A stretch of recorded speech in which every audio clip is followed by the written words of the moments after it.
The audio commentary. It's a dying art form, but here at One Track Mind, I, your wonky yet affable host Ryan Luis Rodriguez, analyze film through the prism of these embryonic forms of podcasting, one audio commentary at a time.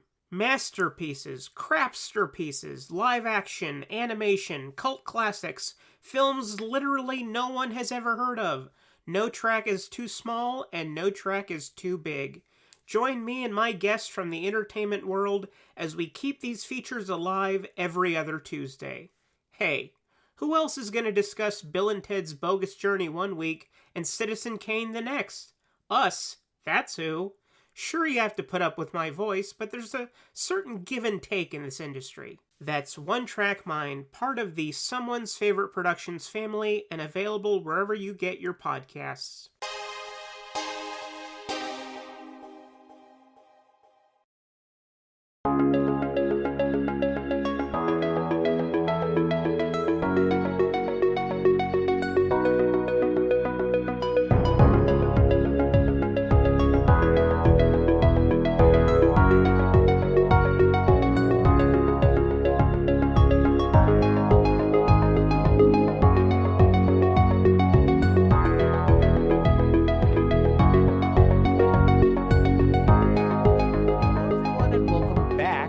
It's been quite some time to Film Foundations, the collaborative show between Weirding Way Media and Someone's Favorite Productions. I am your co-host, Chris Dashew from the aforementioned Weirding Way Media. And I'm the other co-host, Ryan Verrill from Someone's Favorite Productions.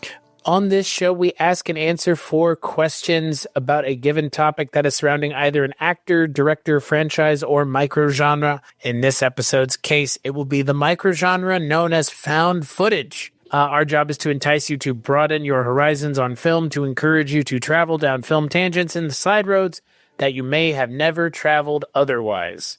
We have no guest today. It's just me and you. I guess technically we do have a guest. Our guest is the chat. They're the guest. You get to be part of this. This is your fault. Jeez Louise. Found footage, huh? Feels like we're finally here. It feels like it only took 2 years to get back to this point, I guess, because we've known each other for going on 2 years now. Yeah. Right? Is that right? A little bit. Yeah. It's getting close. Like, right? Yeah, I guess it is 2025. I thought it was 2024 for some reason. We did meet in 23. That's right. Yeah, tonight is going to be a long conversation because found footage is interesting with how many genres it steeps through, how many like micro genres in found footage you can have with the possession films or with the monster films or what have you. Obviously, we got to get through some of the history behind this. What was your first foray with found footage? Mine? Yeah. I believe it was Cloverfield. I believe, if memory serves, that sounds about right. I didn't see Blair Witch when it came out. Would not have been a thing that I would have watched. I guess, well, technically, the first found footage thing I ever saw was, we'll see if anybody in the chat pops for it, because it's a funny thing as far as I'm concerned. Alien Autopsy, Fact or Fiction on like... Oh my God. On like Fox. Do you remember that? Sure do. With Jonathan Frakes. Nice guy, by the way. Got to interview him a couple years ago. Jonathan Frakes hosted like the footage of that. That was probably the first found footage thing I ever saw, actually, to be honest.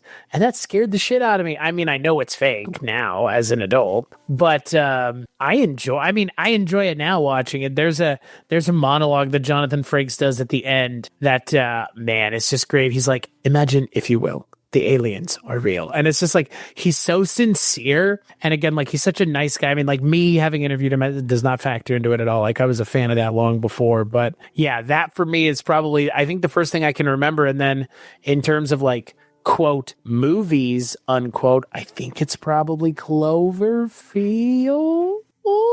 Yeah, that sounds about, yeah, I think, yeah.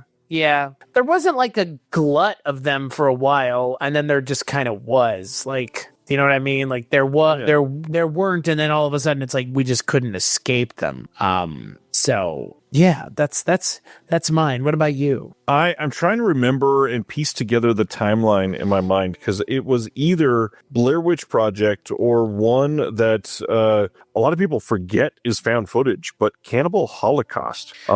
Yeah. I can't remember which one of those I saw first. Both, Blair Witch Project obviously is a phenomenon that it came out when I was 12, I guess, and probably saw when I was 15 or 16, but I imagine I saw Cannibal Holocaust for the first time right before then, I think. Yeah, this is obviously the original found footage for many people is Cannibal Holocaust, and it's one of those first notorious films that has this aforementioned reputation of being so real that Deodato had to take some of the actors to court and prove that they were still alive. That's right. You've got the phenomenon through Blair Witch Project. You got another phenomenon through Cloverfield. I love how many of these in our minds have turned into event films. And then you have stuff like Paranormal Activity that is another great one that I fell in love with. Love those first few. And that first one, obviously, many of us will remember that trailer where they showed nothing from the film, basically, but mostly just people in the theater's reactions with night vision on, seeing them react to this. And then it suddenly made all of the money ever. I love a lot of found footage. I think Cannibal Holocaust probably came slightly before Blair Witch. But it's an interesting genre. You just mentioned one of the reasons, and that's, around, the response to Cloverfield. So probably 2009 or 10, we started getting way too many found footage. Glut. Yeah. And that's not to say that none of them are good, because there are still quite a few that came out that were great in the 2010s. We're still seeing some of them come out in recent years, but some of them are truly just horrific. And people that love found footage for that period, you could sometimes watch 10 or 15 of these before you watch a good one for the first time in a while. Yeah. I will say, as far as I'm concerned, and you said good, found footage is such a hard genre to say good and bad, because so much of it is about the conceit and selling the conceit, because that's the problem with Cloverfield, is the conceits never really sold as well as I think they want it to be sold, which is fine. Yep. But I feel like, I don't know, found like you said, there's a lot of really bad found footage movies, and it's I'm not trying to be mean, subjectively they're bad. No, they're objectively kind of not great.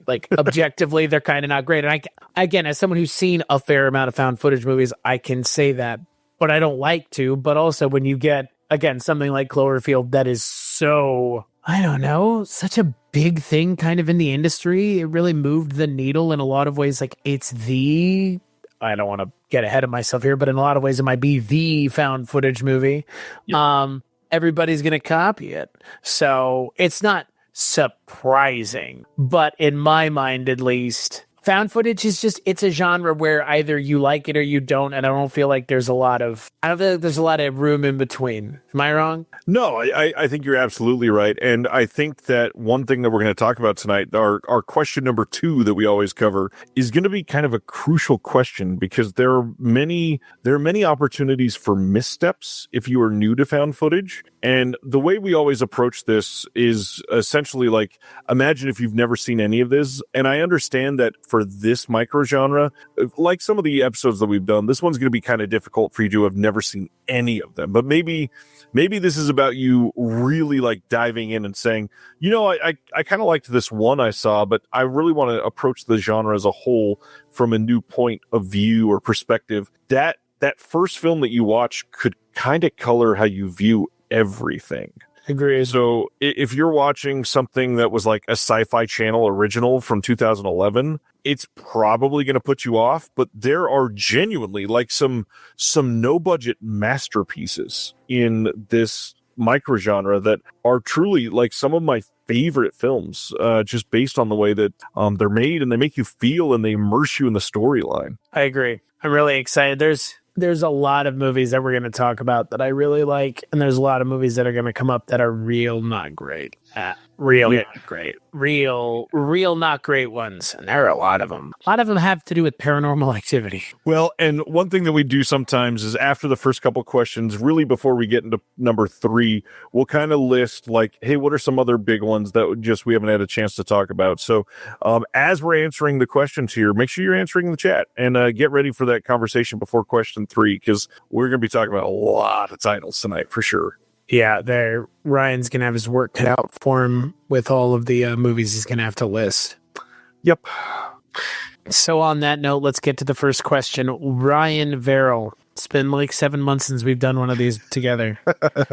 You maybe don't even remember what the question is. What do you consider to be a foundational title for found footage? Well, from the sound of it, we're going to have two different ones here, and I think that's a good choice so that we can wax poetic about both of these in a different way, which, funny enough, they both kind of come back to marketing and word of mouth. So I'm going to really show some love for Blair Witch Project here.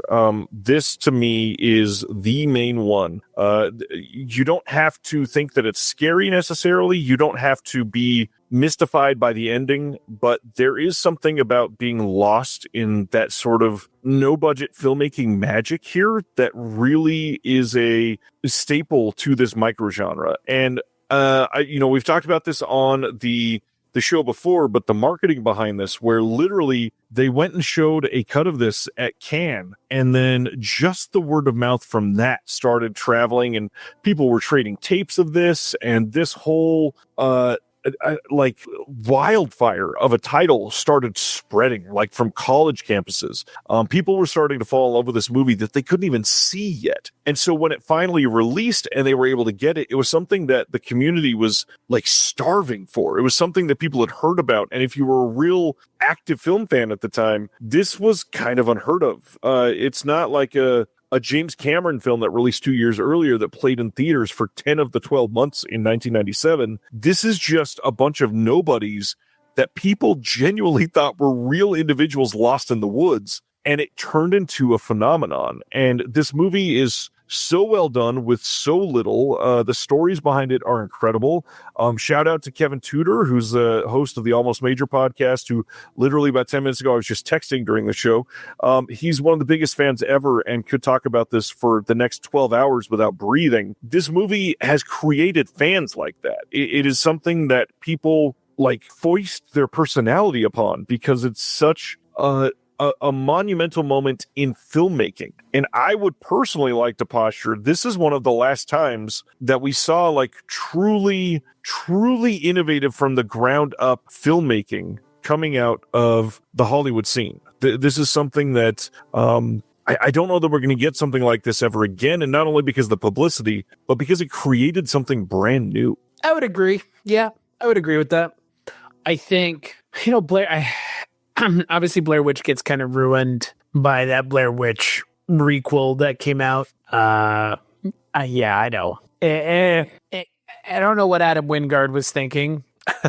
I don't know what any of them were thinking. The original is important in a lot of ways, and then that remake is not really, but the original is the original. It kind of sets the standard. Right. I mean, does it hold up now? In a lot of ways, no. In a lot of ways, yes. It depends on how you look at it. Like, obviously, it's fake, but the groundswell at the time, making it feel real, definitely contributed to the success of the movie broadly at the time. I like Blair Witch just fine. It's not my favorite by any stretch of the imagination. I understand why everybody likes it. I understand why it's so important. I just think for me, it's not the one that I would pick, and I think it's not the one that it's the most approachable from a certain direction. And that's the interesting part of the show, because it's not about our favorites, because Blair Witch isn't my favorite found footage either. Right. But no, it is neither one of ours. I think our favorite might actually be the same thing. It would be up there. I don't know if it would be the favorite, but really, I would really have to think about it. Well, you're gonna have to think, pal. So you're going to have to think. You knew this was coming. Before you talk about Cloverfield, I want to shout out this amazing release of the Blair Witch Project from Second Sight, which is stacked more than a fan of Blair Witch Project ever needed, and yet it's incredible. If you do not have the limited edition release, I believe it is out of print now, but the standard edition has all of the on-disc content. Please go seek it out. It is an absolute amazing package overall, and beyond that, they're shipping the replacement disc for the audio problem that I didn't even notice. So it's a great time to go pick it up, and it's fairly inexpensive for just the Blu-ray. So I guess I guess my answer has to be Cloverfield. I mean, like, I don't want it to be Cloverfield for a whole host of reasons because I don't really like Cloverfield that much. I think, honestly, I'll tell you why I don't like Cloverfield that much. And this is just me, again, me personally. The conceit in Cloverfield is wonky out of the gate. Like, they never put the camera down. Somebody's going to want to see this. Like, bro, like, TJ Miller, put the camera down and run. Like, don't somebody's going to want to see this bullshit. Like, that, I think that's my problem broadly with Cloverfield is the conceit does kind of not hold up. Outside of that, I mean, it's the biggest found footage movie that's ever come out. Like, it's the most, I mean, like, yes, Blair Witch is a massive success, but Cloverfield is like the found footage movie, like as far as I'm concerned. Like it stands alone because of the budget, because of the, speaking of the marketing, because of the marketing for the movie. Like it kind of stands alone as its own thing. And I think if you're going to show someone something and be like, this is what found footage is, I think Cloverfield makes the most sense, especially living in a post 9/11 universe. Like, you know what I mean? Like, oh, I'm not saying Cloverfield's bad. It's just Cloverfield. I have my problems with Cloverfield. The conceit is the problem with Cloverfield. It's really hard to get my head around the conceit because the conceit for Cloverfield's a little lazy. But all that to be said, Cloverfield is like the pinnacle of found footage movies. I mean, it's the biggest, most well-produced found footage movie as far as I'm concerned, like of any of the ones that you can go watch. It's the one that I think the most people have seen. It made the most waves. Like the AR, remember the ARG and all that stuff? Like, Jesus Christ almighty. Like Tag Ruato and all that stuff. And It's a Lion or It's Alive. Is it a Voltron movie? Like, I remember all that. I remember going and seeing the first showing of Transformers and seeing the trailer for Cloverfield and being taken. I think the problem with Cloverfield is the marketing was too good. The movie almost doesn't hold up to how good the marketing is, which is fine. But I think Cloverfield, like I said, is kind of the pinnacle of found footage. Again, my personal feelings on it aside, it is the pinnacle of found footage movies. And I think in a lot of ways, it's the measuring stick by which most found footage should be measured against in terms of popularity and visibility in the public. Like, is it the best? No, but it's the most visible. That's for sure. It's the one that most people know. And again, like in a post 9/11 universe, like it's like watching 9/11, the movie in a lot of ways. Like all those 9/11 movies can't really do Cloverfield justice, given how close to 9/11 Cloverfield feels. Right. In a lot of ways. And it comes out at a time and a place where that is an experience where people like me and you were seeing it on the news. People had lived it. So it's taking place in New York and it's 20 somethings and they have camera and then, you know, and look, some of you in chat may get upset. Some of you may feel like I'm disappointing you. I personally don't watch anything past the first Cloverfield. 10 Cloverfield Lane kind of falls apart in the last 10 minutes. The Cloverfield Paradox, never seen that one. Just a mess. Original Cloverfield it's a classic for a reason.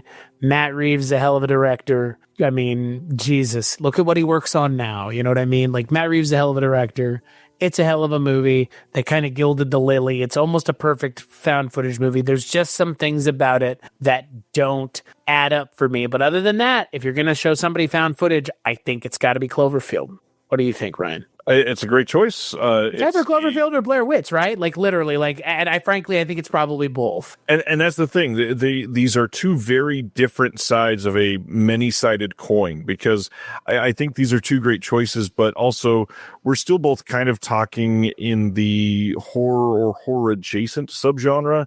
And a lot of people, when you think found footage, you think horror immediately, which I get, but there's also a lot of non-horror. There's some good mystery ones. There's a couple decent romantic ones. I mean, we're going into the new genre of these like screen life films like Host that are technically sort of found footage type. But at the end of the day, horror works so well because it's putting you in the shoes of the person, and that's what makes horror so scary, right? That's what makes horror work, as it were. And so, I mean, it's kind of made for horror, but I agree with you. Like we kind of obviously are only talking about horror, but at the same time, like I would say, and again, this might this might cause some ire to some of you. I think the horror movies are the best found footage movies. I would mostly agree. I mean, we're going to, after we answer question number 2, I have a feeling you're going to now present the question of what is your favorite or what is the best found footage. And my top 4 or 5 are all definitely horror, I believe. Am I asking you that now, or am I asking you that after we talk about what's a lesser? You want to talk about our favorites right now? Because I think that's fair. We can. Yeah. Okay. So let's go back and forth. Yeah. So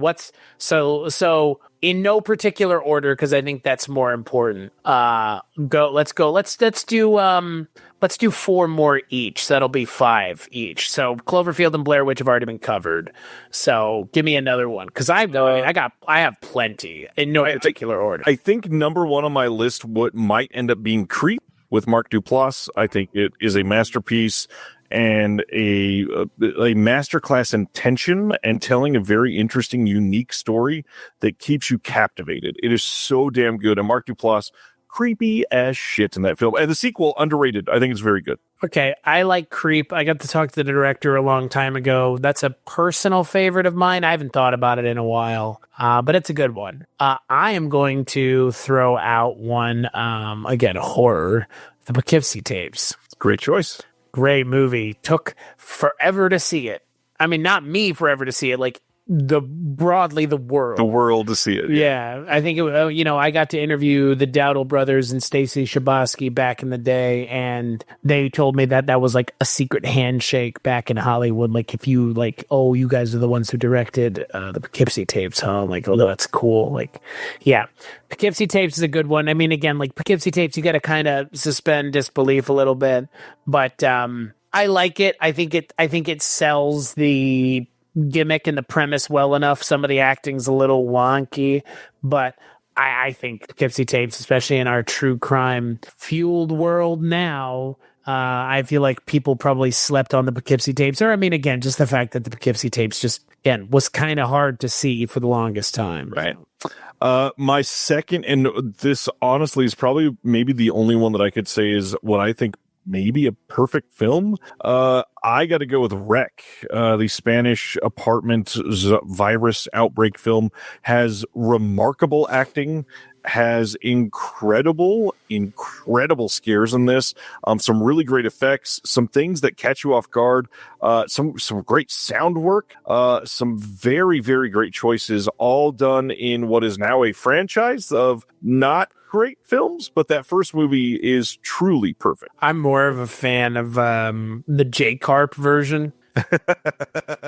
Also directed by the Dowdle brothers, right? No, am I right? Yeah, I think so. You're right. I love that you highlighted that. I'm going to highlight it again. That's a good one.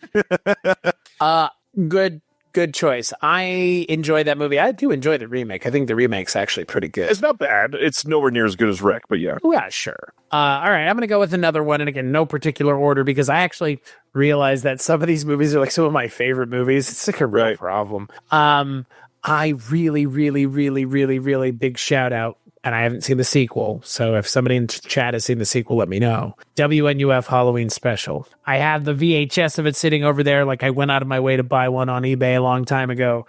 I'm a huge fan of it. I don't know, I feel very lucky to have gotten an opportunity to talk to some of the people from some of these things that I really like. Like, some of my favorite movies, I've gotten the opportunity to talk to the people. And so WNUF, got to interview Chris LaMartina a long time ago. That was fun, but it's a fun movie. It's a lot. It's trying to be a very specific thing, and I think it nails it, and I really like it, but I also understand, I've put it on for people, and they're just not interested, and I'm like, okay, fine. I like it a lot, but I get it. Have you seen it? I have. Wasn't it on my suggestion? No. TerraVision has released both of them, the company I work with, so I've seen it. I've seen it and the sequel multiple times. Oh, well, and I've worked on another Chris LaMartina film, too. Holding out on me, dingus. I haven't seen the second. Is the second one good? It is very good. It feels different. Yeah, sure. Yeah, it's certainly worth watching, for sure. You gotta hook a brother up. I can give you a link. Wow.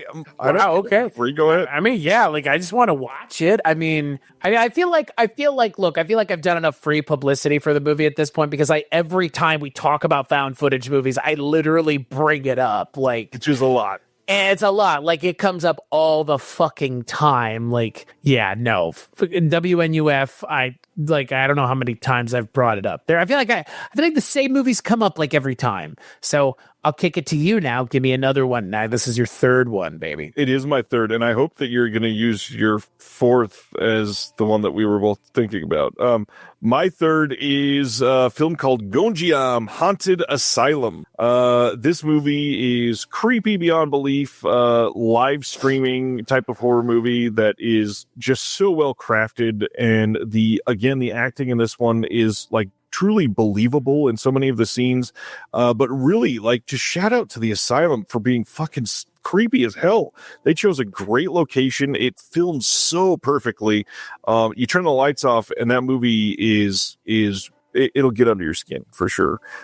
Really love that one. Again, really great release that came out fairly recently. Go check it out. It's a fantastic movie if you haven't seen it. Yeah, it's a good one. I enjoy it. I wouldn't put it in my top, but I enjoy it. It was good. Seen it a couple times. I want to say I covered it. Oh, I want to say I covered it on the Culture Cast maybe last year, the year before, I want to say. So is this where I get to mention one of the things that's like definitely on both of our lists? Yeah, please do. Hell House LLC. Yes. I mean, it's like the movie that we bonded over first as friends. I essentially truly feels like. That box set came out. I haven't picked it up yet. I want to. I know you did. I hope he's going to grab it. I don't know if it's close or not. Is it within your albatross arm reach? Probably 6'5" arm reach. I love Hell House LLC. The first one's great. Second one's good. Third one's good. I like that I can go to Target and see the guy who plays one of the characters in the movie as a model at Target. I love that. I love Hell House LLC. It's such a fun movie. I think it's kind of everything it's everything I want in a found footage movie, and the premise and the conceit is so fun. And I don't know. I absolutely love Hell House LLC, and I can't wait to see whatever the next one is, because I'm sure we're getting another one, right? He's already started filming, yeah. Yeah, that's what I thought. Like, it's already been announced or something. I do think he said that this is the last one, which is an interesting move, because I don't think he's done that yet. Yeah, I agree. This 5? Yeah. Not 6? What is this? Is this Indiana Jones? I love this movie. The only thing I can say bad about the first Hell House LLC is I think the shaky CGI in the last like 90 seconds of the movie kind of sucks. But I understand it's like a very low budget movie, but man, they nailed it for the rest of the movie. And I just wish they got that last minute and a half perfect. You talking about when the wall opens up? Well, that and the her going into the room at the yeah. Not great. I mean, but it's not a low budget movie, you know. Like it's not off showing up on this list with other like high budget movies. You know, it's pretty impressive. All right, your last one, and then I get one more as well. My last one, it was chosen as a cover of one of the Physical Media Advocates because I love it so much. As Above, So Below has to be on this list for me. I again, kind of like going Dowdle Brothers again. Jesus, dude. What are they going to listen to this and be like, hello, you guys are such huge fans of ours, apparently, this whole time. This movie, again, kind of like I just mentioned for Gonjiam, the setting itself is kind of the star of this. And when you can make something so creepy, just like with the background in passing for somebody's angles, I truly love that movie. I'm glad that more people have been able to see it recently. It got I think a Scream Factory release in the last like 6 months. Beautifully shot movie, actually shot on site in the catacombs, which is amazing. Really great movie that's truly effective. That I think this is one of the first like low budget horror movies that took off on Netflix when it was streaming. It didn't get a lot of attention, and then on streaming it became like a fairly big hit. Yeah, that's what I remember as well. All right, did you do 4 already, or is this your last one? No, this is my last one. So I had a hard time with this one because, again, like one of mine is what I don't think counts, and I can't mention Ghost Watch because it's not found footage. It's like it's so close, but it's just like right. It's at the cusp, and so it's very good though. Yeah, Ghost Watch is one of my favorites, like of all time. Period. The end. Hello, this is Chris Haskell from They Live by Film.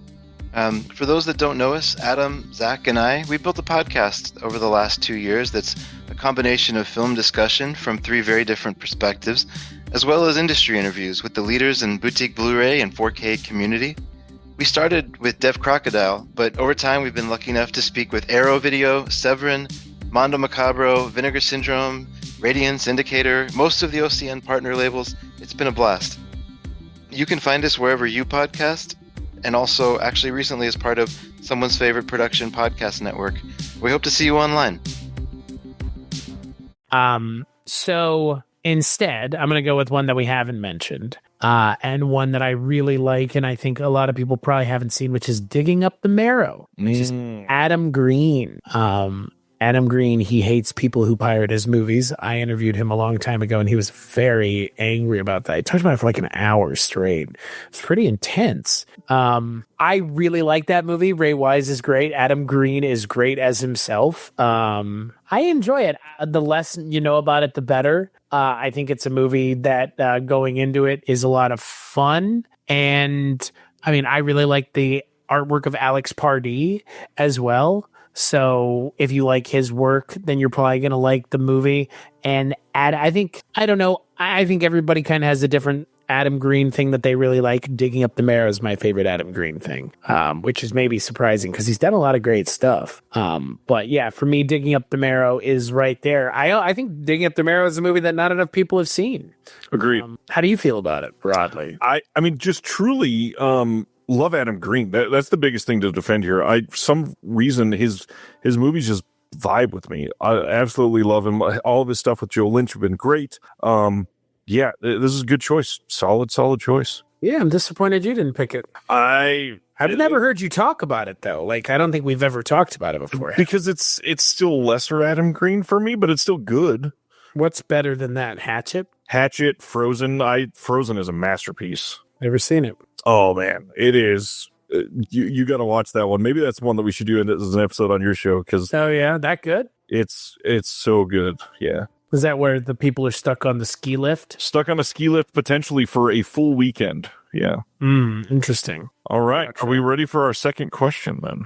Yeah. So the second question is as follows. Could you recommend a lesser known gem within the subject, which might not be suitable for a watch for newcomers? So a reminder for everybody that has not listened to or watched Film Foundations before, essentially this is like, what would you offer as a second foray into the genre or actor or whatever that you're talking about? And so we just listed Blair Witch and Cloverfield as, hey, these are like entry points. And now here's something that's also very good, but could be off-putting to somebody that's kind of new to the genre. And for me, this is easily answered with one film, and this is the only one that came to mind for me. 1992's Man Bites Dog.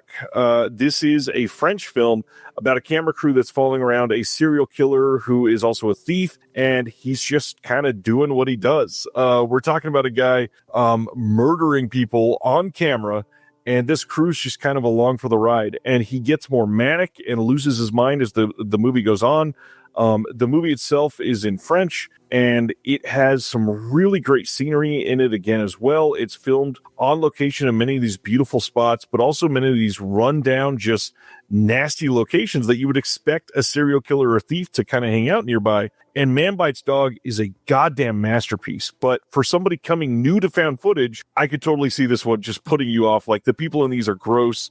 I don't want to follow this. This is disgusting. However, after you've watched something like Cloverfield or Blair Witch and you get sort of brought into this moment of finding this footage and living in this submersive genre, you got to kind of go swim in the deep end a little bit. And Man Bites Dog is full of filth and treachery and just really bad vibes. And after you're done, it's fascinating to look back on just to see what this character did while you were sitting here witnessing everything.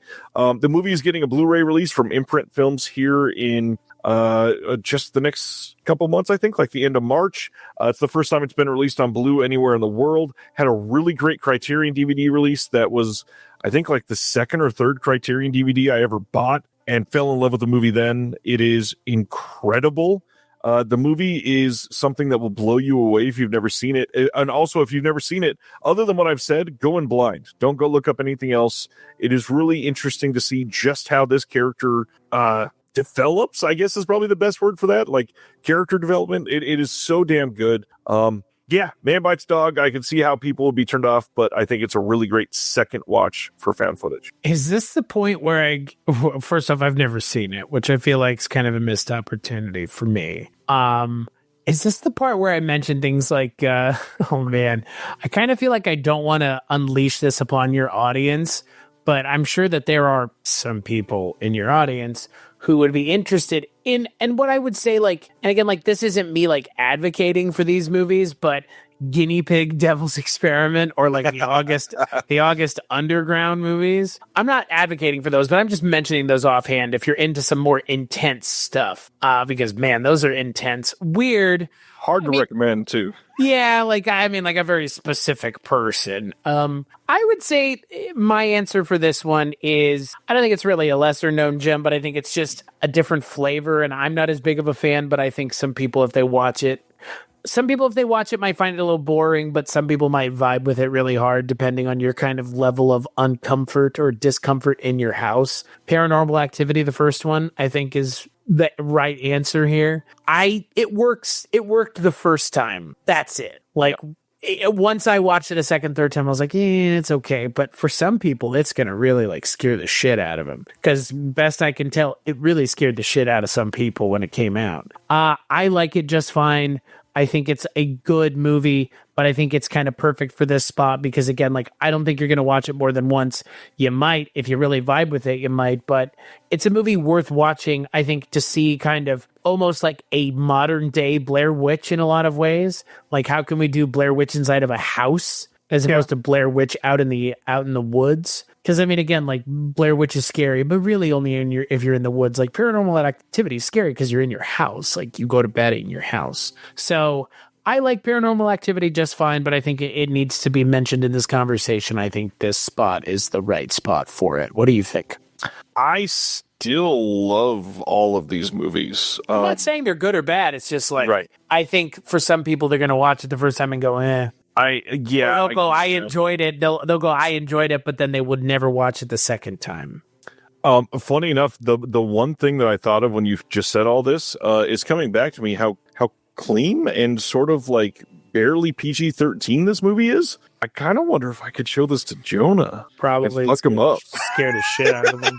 So I haven't told the story in a very long time on this channel. There's a lot of new people, so I'm going to share it again. When I was like 22 to 25, lived in a house in a very small neighborhood, like out in the middle of nowhere in the desert. And it was a really odd setup because we had, the whole front of the house where you would have the living room. And then off of my bedroom, there was a sliding glass door to go out into what was essentially like a walled in porch, but it had a back door to go to the backyard from there. And we had a friend that was coming over knowing that we were watching Paranormal Activity. And we that were watching was me and my two sisters. And I told him, hey, I'm going to go to the bathroom. I'm going to unlock the sliding glass door into my bedroom.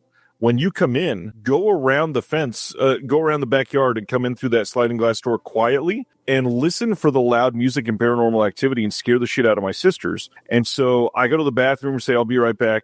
Come back in, and I had unlocked the door and he came in.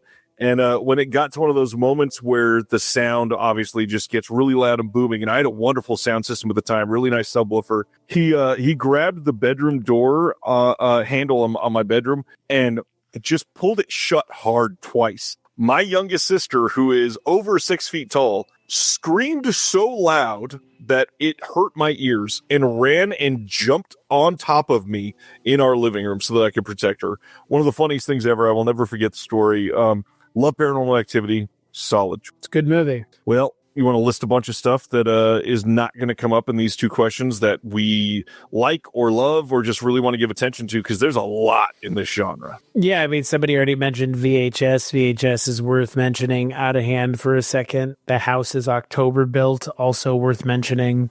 There's a lot. I mean, there's just a lot. Like, I like Apollo 18. I know that that's not a popular one, but it's kind of fun. I don't know. I think there's a lot to enjoy about found footage. I just think it's not that people don't want to find the things that they can enjoy. It's just, I don't know. I feel like found footage is so hard for some people to appreciate because I don't know, because they haven't seen very many good ones, because there aren't very many good ones that are popular beyond like Cloverfield. Right. I would agree there. Want to shout out The Visit. M. Night Shyamalan. Loved that movie quite a bit. Brought him back from the brink. Sure did. There are aspects of Sinister that are found footage. Love that one. Oh, yeah, sure. There are a lot here that can be talked about, but really should take a moment to highlight non-horror found footage. So really want to shout out Project X, better than people give it credit for. Another couple big ones, recent movies, Searching and Missing. They're not horror, but they're like mystery drama, like investigative things that are done in these screen life stories that we're getting on many of these newer films, like Host, which Host is fine. I didn't hate it or anything, but it's just not my favorite. I mentioned Mark Duplass earlier with Creep. Language Lessons is another good one. I thought that was actually surprisingly great. Check it out if you've not seen it. And then we've skirted around it all night, but got to give time right now to Chronicle. Chronicle is, it came out, gosh, I can't remember if it came out right before Iron Man or right around Iron Man, but it was right before the whole superhero craze took over and before the found footage craze took over. And it was both done so well. Creepy teenagers that get extra powers and are filming themselves get these extra powers. That is such a difficult time to get powers in your life, because you get, the whole with great power comes great responsibility thing is not something you think of at that moment. And so things get shitty really quickly. Everybody that is a part of Chronicle has put in a really incredible performance, but the story itself is just so interesting to see people go through that development and sort of turn into supervillains at some points.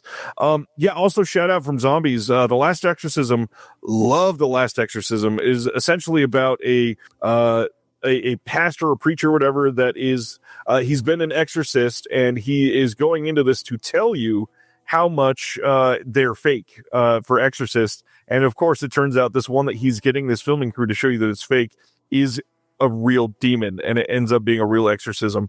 It's an incredible movie. The stunt work done by, I think her name is Ashley something, the main actor of The Last Exorcism. She's incredible. Unfortunately, the last 34 seconds of the movie are god awful, but just forget about those, and the movie is amazing. Into the Storm, the Richard Armitage disaster movie, found footage movie with like tornadoes and stuff's kind of weird. I don't remember disliking it, but I don't remember loving it. I think I remember finding it, again, like when it's non-horror found footage, that's kind of weird. But I mean, hey, people do it. We mentioned VHS. There are a lot of VHS movies, like a lot. Tons, yeah. And more coming. Well, obviously they make money. If they make money, they're going to keep making them.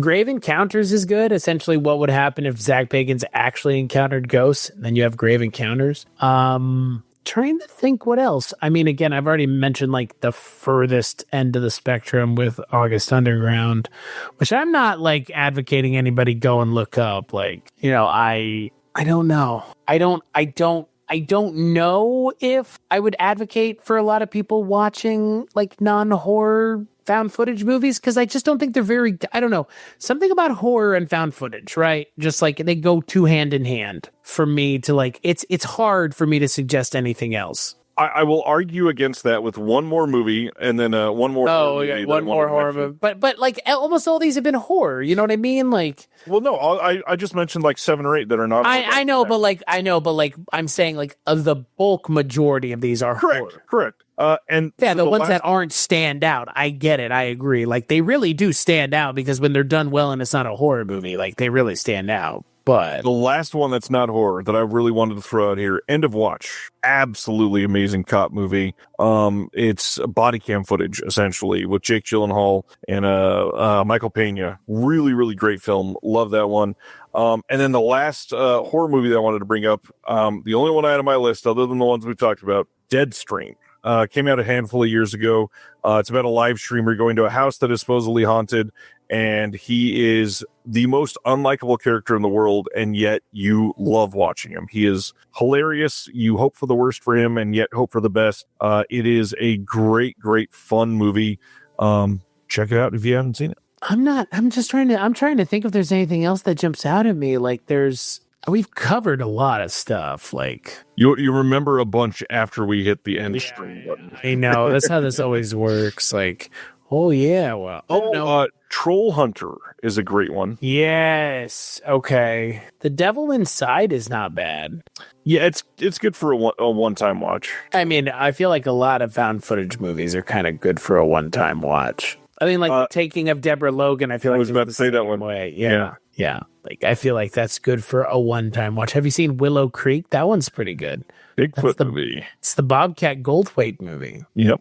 Borderlands. Yeah, it's a good one. Unfriended. How do you feel about Unfriended? It's not bad. The second one is much better. Funny enough, Dark Web. Unfriended Dark Web. Dark Web. I'd like more alien found footage movies. Yeah. I don't think it was found footage, but was it Close Encounters of the Fourth Kind or whatever? The one with the remember that woman. Yeah, I remember that one being pretty decent. Yeah. What about The Sacrament? Kind of a sort of a horror movie, but not really a horror movie. Yeah, more of a cult movie, I guess. It's not bad. It's not my favorite, but it's not bad. What about Spree, the movie with Joe Keery? Have not seen it yet. This has been on my list for a while. He's pretty great. It's pretty great. I mean, I love Joe Keery, so but then he gets plays back a pretty to Chicago. nasty guy. Yeah, I know. Good Lord. That was the awful reference. Well, if you know, you know. If you know, you know. So what is the biggest impact that found footage has had on pop culture? Question number 3. Where do you take this? So our question number 3 is always my favorite, which is, the biggest impact on pop culture overall, because it can be sort of philosophical. Like it can be somebody getting inspired or something like that. But I think really the answer here has to be, this is the genre that has allowed filmmakers to make their first film for no money. I mean, we have so many of these movies that are filmed on iPhones in a dark house with a couple mood lights and some pretty crappy makeup, and people get noticed and are suddenly making bigger movies. And it's all because this is the genre that doesn't have to be, something super well shot on location during the day with big actors. This can be just a really creepy location, hardly any light, and done where you don't have to hold the camera perfectly steady. You can do it with next to no equipment. You can shoot it for $14 and a couple free lunches for your crew and call it a day and make literally a feature-length film that can be played and make a huge impact on people. And films like Paranormal Activity have proven that. It was made for, I think the total budget on that was like 15 grand. And then it made like all of the money ever. What kind of world is that? Not a great thing. It is the genre that has allowed people to make great movies for no money. It's the great equalizer of the genres. It really is. Exactly. I'm not sure that there is a better answer here. I think that is the answer. It is the one way that people are able to make a movie is found footage. Good, bad. Skinamarink is not found footage, and Ryan Frogman though is Frogman. Ryan doesn't even like it. Do you say Frogman fucks? Yeah, you got to watch the movie to get that. Frogman fucks because Frogman fucks. I don't need to watch a movie to know that the Frogman fucks. I believe the Frogman fucks. Albert here says fan footage movies in the 21st century are what slasher movies were in the 80s. How do you feel about that? Yeah, I could see where you're coming from. I think that, yeah. I think at the end of the day, found footage allows filmmakers to do something really interesting and putting the audience in the shoes of the person who's in the situation. But at the end of the day, like, that's not enough. It needs to be more than that. There has to be more than that. Right. I love Skinamarink so much. It's not even funny. I know. It's like that and In a Violent Nature and Nosferatu. Like, it's just like all these movies that are like made to annoy you. I don't know. Like, I think at the end of the day, if you want to make a movie for cheap, it's often a horror movie. And if you want to make a horror movie for cheaper, it's found footage. So I think found footage is the great equalizer. Right. And yeah, Albert says horror movies in general are considered entry level for beginning and wannabe filmmakers, but that takes it to a new level. I mean, you don't truly need more equipment than what you already carry in your pocket on most days, which is amazing. And It's the fact that we have that is just a feat for filmmaking. I love it. I agree. Yeah, found footage is a genre that is very important to filmmaking as a whole. I mean, Blair Witch was a jumping point for the people involved with that movie, but found footage is just, it allows filmmakers to be creative in a way that is really not, I don't know, there's only one way to do it, and that's found footage. That's really it. There's no other way around it. See, in a Violent Nature is great. The Max Headroom incident, my brother has the other one. Does that count as found footage when you spank him on the ass with the fly swatter? I know about that. That's a classic. Found footage is important to cinema, whether people like it or not. And I think for more people than not, they've heard of Blair Witch or seen Cloverfield, and that's probably as far as they go. But it has so much more to it than that, because it allows people to make movies on the cheap, which is not a thing. True that. That can happen. That used to happen, and it happens now. So anything we want to mention before we go to the last question? No, I think that was a solid conversation. It's just not something that we talk about enough. You know, when you talk about how, I don't want to say simple, because it's still making a movie, and making movies is very difficult. But found footage, again, it's like the keys to the kingdom. If you're dreaming of being a filmmaker, it doesn't get much easier than, well, open up your phone and just film something, damn it. Right. I agree. I mean, in a lot of ways, that's all creative endeavors. Just do it. You know what I mean? Right. Yeah. Consistency, just do it. You got to make it happen. That's what I tell anybody that I work with, in terms of podcasting, consistency is the most important thing. Just doing it, as it were. So Ryan, what is a cinematic bridge to found footage? So this question, for those that have never heard before, is such an interesting one, because you hear if you like X, you'll like Y type of conversation. If you like X, you might like LSD.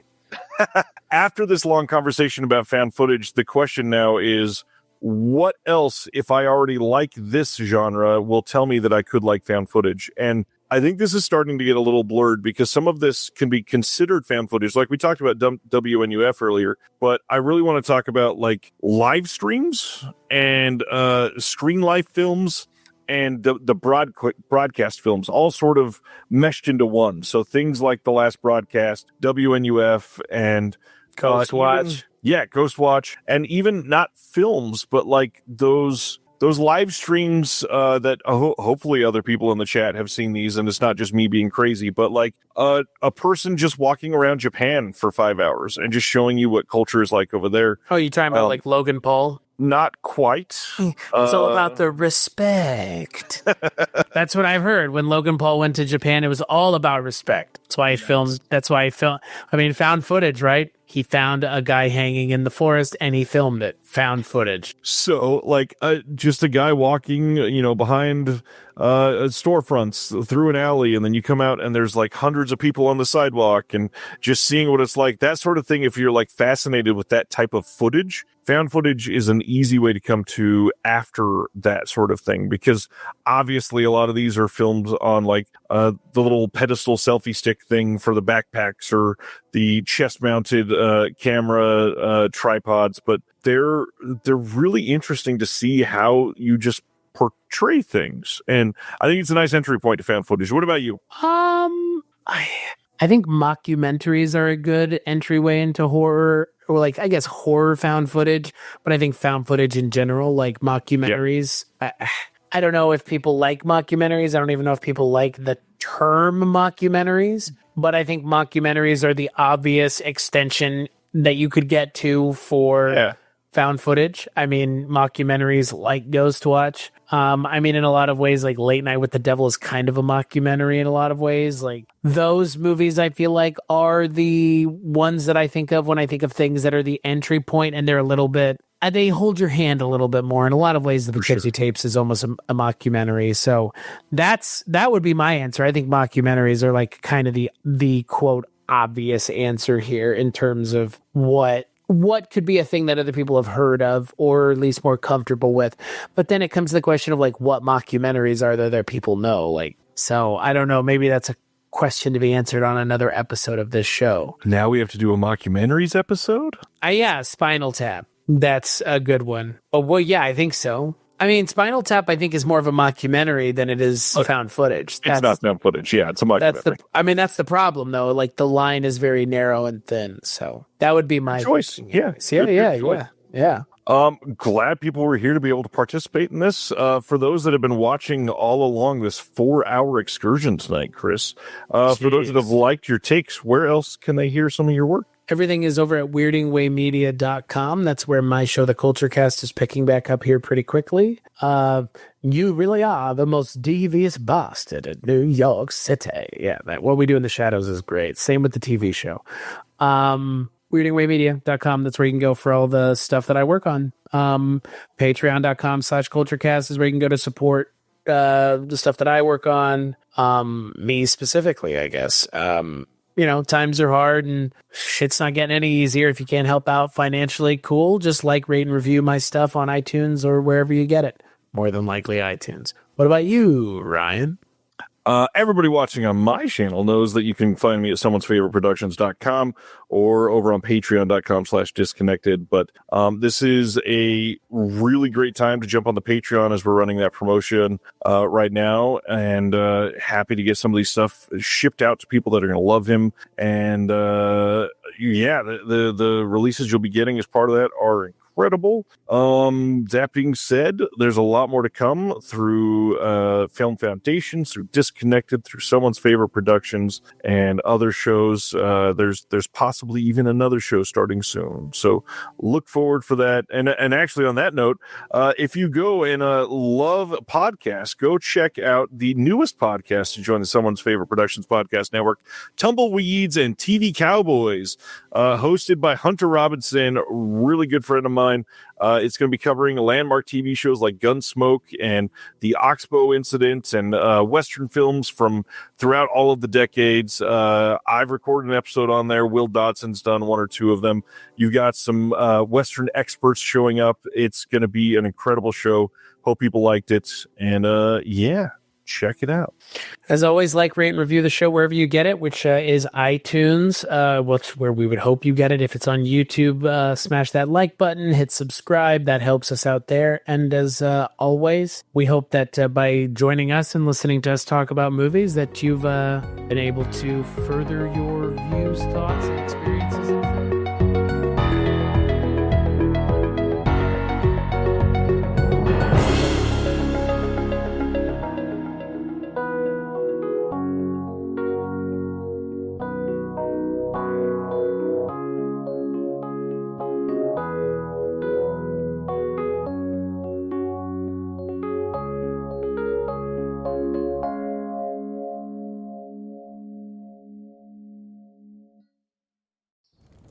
Have you ever wanted to dive deeper into the horror movies you love?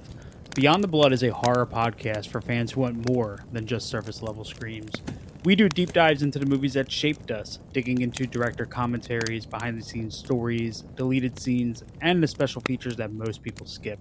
Each episode is a love letter to the genre.